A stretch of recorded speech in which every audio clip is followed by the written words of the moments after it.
Continuando a nossa série de aulas sobre trabalho e energia, eu vou definir de maneira mais aprofundada o conceito de trabalho. A gente viu na nossa última aula que trabalho é uma forma de transferência de energia, conhecemos os tipos de energias, as formas de energia em que isso pode ocorrer, e eu vou discutir com vocês duas situações. A primeira delas é o trabalho de uma força constante. Imagina que eu tenho um carinha aqui que está empurrando um bloco, tá? E esse bloco ele estava parado.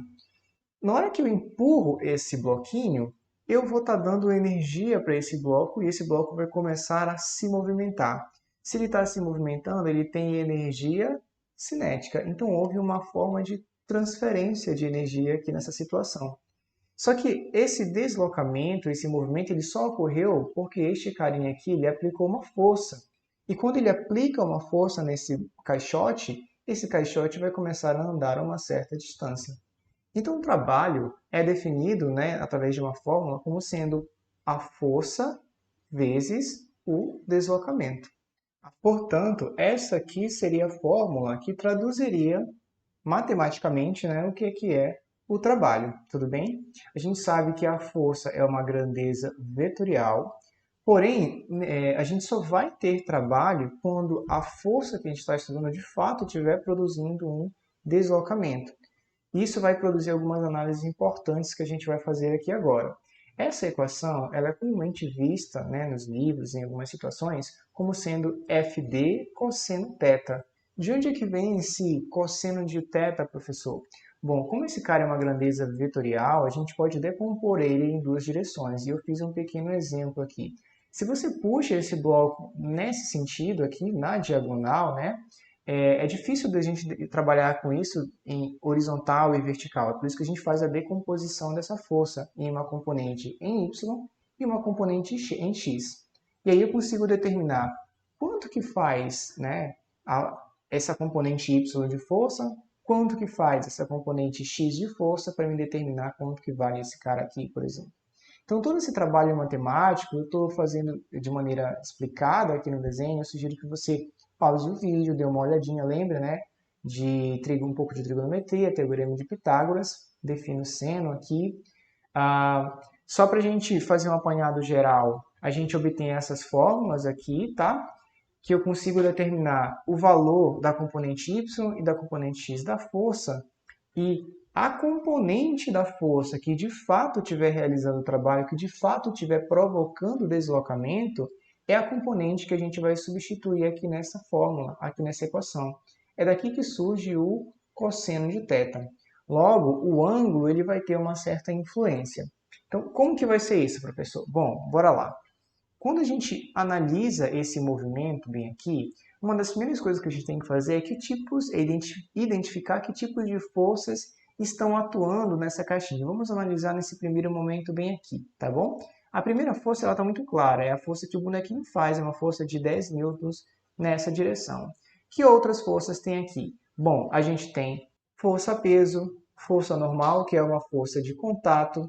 Além disso, nessa situação estou considerando o atrito, a imperfeição desse chão aqui por onde está andando esse bloquinho, então vai surgir uma força contrária a esse movimento, que é a força de atrito. Logo, você percebe aqui que tem várias forças que estão atuando nesse bloco.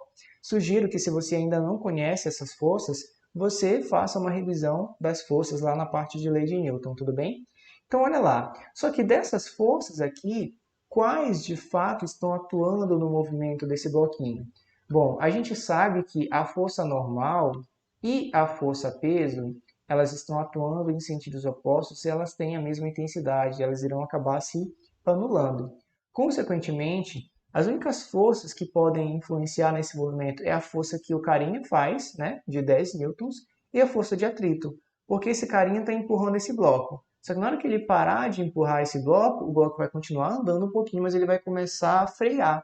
E por que ele freia? Porque tem uma força contrária ao movimento. Essa é a força de atrito. Então, nessa situação, a força de 10 newtons e a força de atrito são as que realizam trabalho de fato, são as que provocam o movimento nessa situação que eu estou colocando aqui. Então, uma primeira observação importante que você vai colocar é a seguinte: forças perpendiculares, ou seja, que fazem 90 graus com o sentido do movimento, né, não realizam trabalho. Então, se cair numa questão para você, olha, nessa situação, quais forças realizam o trabalho? Você vai dizer que a normal não realiza trabalho porque ela é perpendicular ao movimento. O peso também não realiza trabalho porque ele é perpendicular ao movimento, que é nessa direção aqui. Então, as únicas forças que realizam trabalho é a força que a pessoa faz e a força de atrito. Uma segunda situação que você tem que observar é que forças a favor do movimento fornecem energia. Fácil de entender. Enquanto esse carinha está empurrando o bloco vai continuar se movendo, ele vai estar tendo energia para estar se movendo. Na hora que eu retiro essa força, vai ficar atuando apenas a força de atrito, no sentido contrário. Logo, essa energia que o bloco tem, ela vai acabar sendo dissipada, né, devido a essa força de atrito que é contrária ao movimento. Então, essas duas observações, elas são extremamente importantes. Uma coisa que eu esqueci de colocar aqui é que o trabalho ele tem como unidade o joule, assim como energia, tá bom? Já que o trabalho é uma forma de transferência de energia. E aí a gente vai utilizar basicamente essa equação bem aqui, ó. O trabalho é força vezes o deslocamento vezes o cosseno de θ. E aí o ângulo, como vocês viram aqui, ó, já que as forças que têm 90 graus com o movimento não realizam trabalho, esse ângulo entre a força e o sentido do movimento, ele vai ter uma influência.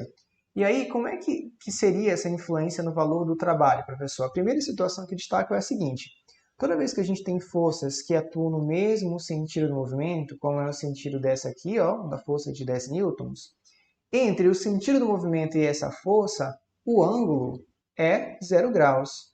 Logo, cosseno de zero é 1. Se cosseno de zero é 1, quando você substituir nessa fórmula aqui, ó, a fórmula vai reduzir simplesmente como força vezes deslocamento, porque este cosseno aqui vai dar 1, tranquilo? E aí a gente diz que o trabalho é positivo. Porém, quando a gente estiver atuando forças que estão em sentidos opostos, que está em sentido oposto ao movimento, o movimento de um lado e essa força atuando no sentido contrário, entre uma força e outra, a gente tem 180 graus, um ângulo de 180 graus. Quando você faz o cosseno de 180, você vai descobrir que o resultado vai ser menos 1. Então, esse cosseno θ ele vai sumir também, ele vai ser substituído como sendo menos 1. O trabalho será negativo, será menos FD. Entendido? Então, o ângulo ele vai dizer para a gente se o trabalho vai ser positivo, se o trabalho vai ser negativo, e se as forças forem perpendiculares, como a gente já viu no caso da força normal e da força peso, né? O ângulo é 90 graus, cosseno de 90 é zero. A gente entende isso aqui, né, como definindo para você como não realização do trabalho, porque quando você substitui na fórmula, bem aqui, ó, esse cosseno de 90 vai dar zero. E qualquer número multiplicado por zero é zero. Logo, não tem trabalho. Então, de um modo geral, quando a gente tem uma força constante atuando, sempre 10 newton, a maneira da gente calcular é a força vezes deslocamento. Utiliza a fórmula. Ok, professor, mas quando essa força não for constante? Bom, quando a força for variável, ou seja, nessa situação que eu estou botando aqui para você, eu começo com um bloquinho, né, sendo empurrado com uma força de 50 newtons, e aí depois eu vou deixando de fazer essa força, ela vai diminuindo para zero, eu vou tirando essa intensidade até chegar em zero. A gente tem aqui uma situação em que a força é variável. Se a força é variável, eu posso utilizar, professor, FD, cosseno θ, ou simplesmente FD aqui? Bom, nessa situação, não. Você só vai utilizar essa fórmula quando a gente tem força constante. Quando a força for variável, você não pode usar esta equação. E como é que eu vou determinar, então, professor, o valor do trabalho de uma força variável? Uma maneira da gente determinar isso é através de gráficos. Então, para a gente entender num contexto geral, esse primeiro gráfico aqui seria o gráfico do exemplo anterior, quando a força é constante. Lembra que a força era 10 newton. Se 10 newton, se a força é constante, ela não muda, né? O movimento vai acontecendo, a distância vai sendo percorrida, mas o valor da força é sempre 10 newtons. Além de você usar essa fórmula aqui, força vezes deslocamento, para calcular o trabalho de uma força constante, você pode calcular em um gráfico o trabalho através da área. Então, nesse caso que a gente tem aqui, a gente vai calcular a área sobre este gráfico. E a gente tem aqui um retângulo, né? Quando a gente tem um retângulo, a gente pode determinar o trabalho, nesse caso, o nosso trabalho, que será a área, vai ser a base vezes a altura. Assim como você pode determinar o trabalho de uma força constante pelo um gráfico, a gente vai conseguir determinar o trabalho de uma força variável pelo gráfico também. Então, aqui eu consigo deixar claro para você essa situação. Olha, a gente tinha uma força que no início era 50 newtons e depois ela vai diminuindo de acordo com que o movimento vai ocorrendo. E a gente tem essa característica que está sendo expressa para você aqui. Como que eu determino essa força? Esse trabalho, desculpa. Através da área sobre esse gráfico aqui. E aí, como é que eu calculo a área sobre esse gráfico, professor? Bom, nessa situação específica, você tem que lembrar que isso aqui é um triângulo. E para você determinar a área de um triângulo, né, será base vezes altura dividido por 2. Ou seja, você vai pegar estes valores daqui, multiplicar pelos valores daqui na área delimitada, dividir por 2 e o resultado que você encontrar, que é o valor da área, vai ser o trabalho desta força variável. Entendido? Vamos fazer um exemplo? Tá aqui. Essa seria mais ou menos a situação que a gente tem, tá bom? A gente tem um corpo aqui, eu fiz um bloquinho que está sendo puxado com uma força de 4 newtons. Esse bloquinho ele tem uma massa de 3 quilos e ele vai andar 5 metros. E aí ele vai estar nessa posição que eu fiz aqui imaginária depois de um tempo. E a pergunta é, qual é o trabalho realizado, né, quando ele anda esses 5 metros, após ele percorrer esses 5 metros? Bom, se ele quer saber o trabalho, você tem que lembrar que trabalho é força vezes o deslocamento vezes o cosseno de θ, tudo bem?